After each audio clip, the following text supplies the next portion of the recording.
নমস্কার, আমি সর্বরী রুদ্র। আমার চ্যানেল ভব ঘুরে আজ আমি ঘুরতে ঘুরতে চলে এসেছি পূর্ব বর্ধমান জেলার কুলিন গ্রামের গোপাল মন্দিরে।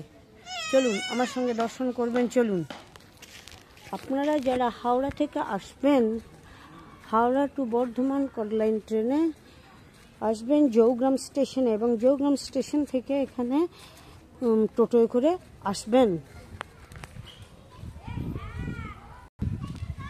এই দেখুন, মন্দিরে যাওয়ার আগেই একটা বিরাট বড় পুকুর, এর নাম গোপাল দিঘি। এর নাম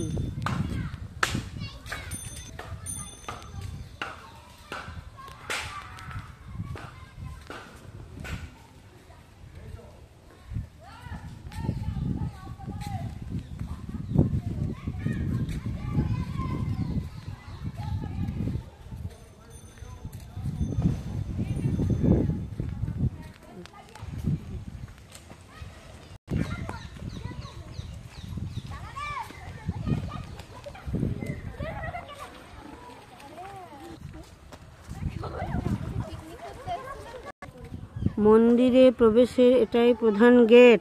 চলুন যাই।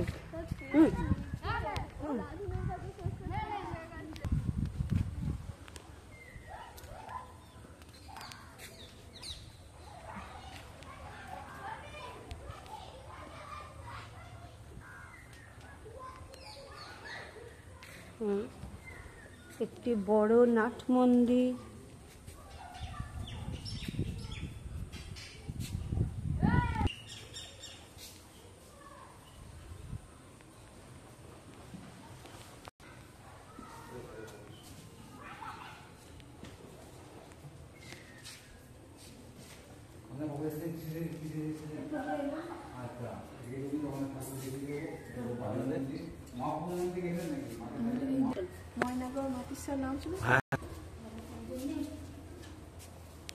মন্দিরের গায়ে বেশ টেরাকোটার কাজ।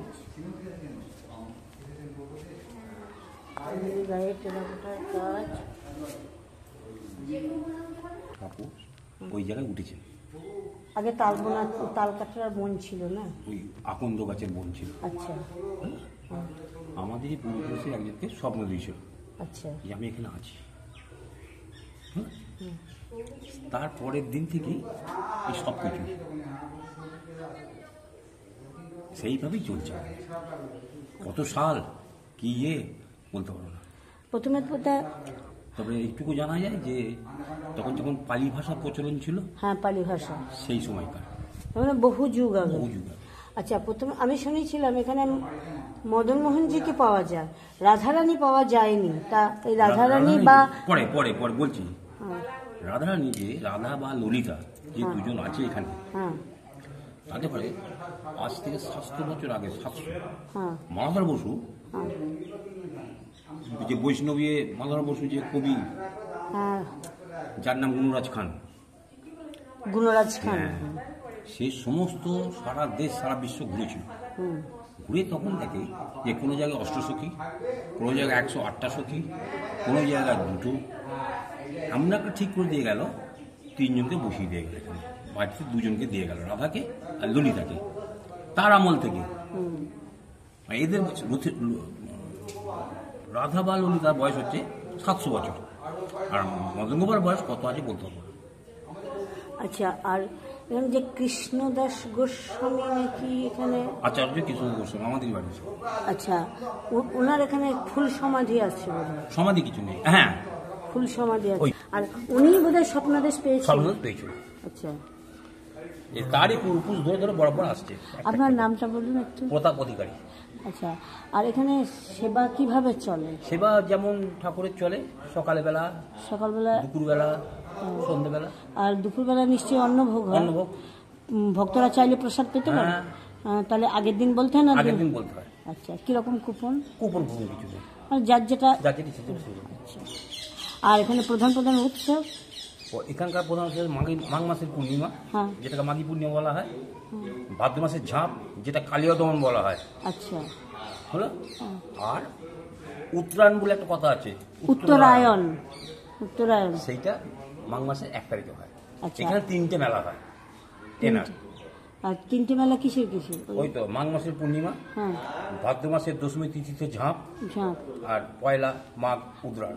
আচ্ছা, আর ওই যে ঝাঁপ বলছেন যেটা কালিয়দমন, কালিয়াদমন ওটা বোধহয় এখানে মঞ্চ বেঁধে একটা মঞ্চ পুকুরেতে, পুকুরেতে মঞ্চ মঞ্চ বেঁধে বেঁধে সেখানে ওটা একজন সাজবে, কৃষ্ণ কৃষ্ণ সাজে, সাজবে, চারদিকে সাপের ওই কাঠের সাপ দিয়ে ঘেরা থাকবে। ওইটা দেখানো হয়। হ্যাঁ, সেইটা দেখানো হবে। আচ্ছা, আর জন্মাষ্টমী, রাধাষ্টমী, বৈষ্ণব উৎসবগুলো তো হয়। হ্যাঁ, জন্মাষ্টমী রাত্রে পুজো হবে, দিনে কিছু নয়। রাধাষ্টমী দিনে পুজো হবে, রাতে কিছু নয়। আর বস্ত্রহরণ বলে একটা কথা আছে, বস্ত্রহরণ মানে সেই সখীদের যে যে বস্ত্রহরণ যমুনা, কদম গাছ থেকে হ্যাঁ হ্যাঁ হ্যাঁ হ্যাঁ, সেই পুজোটাও হয়। সেটা কখন হয়? সেটা হয় ভাদ্র মাসের শুক্লের পক্ষে দ্বিতীয়া তিথিতে। আচ্ছা, কি কিছু আবার মঞ্চে অভিনয় করা যায়? না, পুজো হয় এখানে ঠাকুরের। এটা পুজো। এই জায়গাতে চাতালে বসে পুজোটা হয়। আচ্ছা, আর এইখানেই ভক্তদের ভোগও খাওয়ানো হয় না?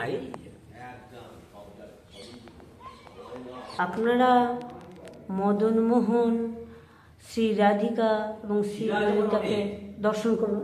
শিলা আছে অনেক, ওখানে তোলা আছে উপরে। কোথায় শিলা? ওই দিকে আছে, ওই যে সিংহাসন রয়েছে ওপাশটায়। সিংহাসনের ওপাশে? হ্যাঁ, আপনি একটু দেখিয়ে দিলে ভালো। ও হ্যাঁ হ্যাঁ, আর ওইটা ওইটা ওইটা ওই হয় হয় হয় ওই সব শিলাগুলি আছে। নারায়ণ শিলা, নারায়ণ শিলা আছে, শিব আছে, সব আছে।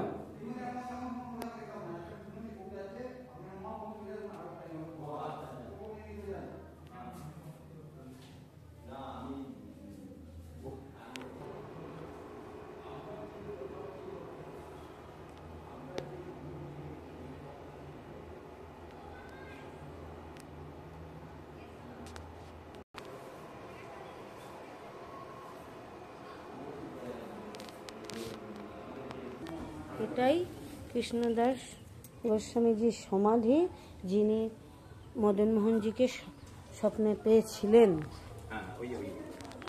এখন এখানে হরি মন্দির নেই, এখানে পুজো হয়, এখানে প্রত্যেকদিন সন্ধ্যাতে দেখতে হয়। আর ওর নামে পুজো হয় এখানে।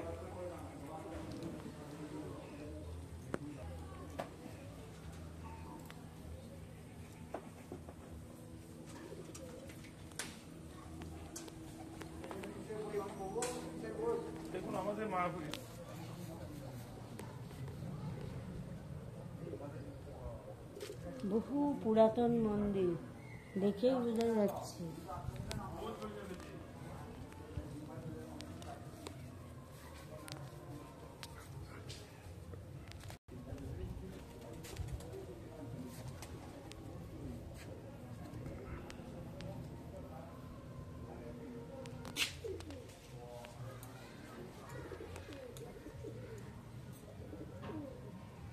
চারিপাশে বড় বড় গাছ, একবারে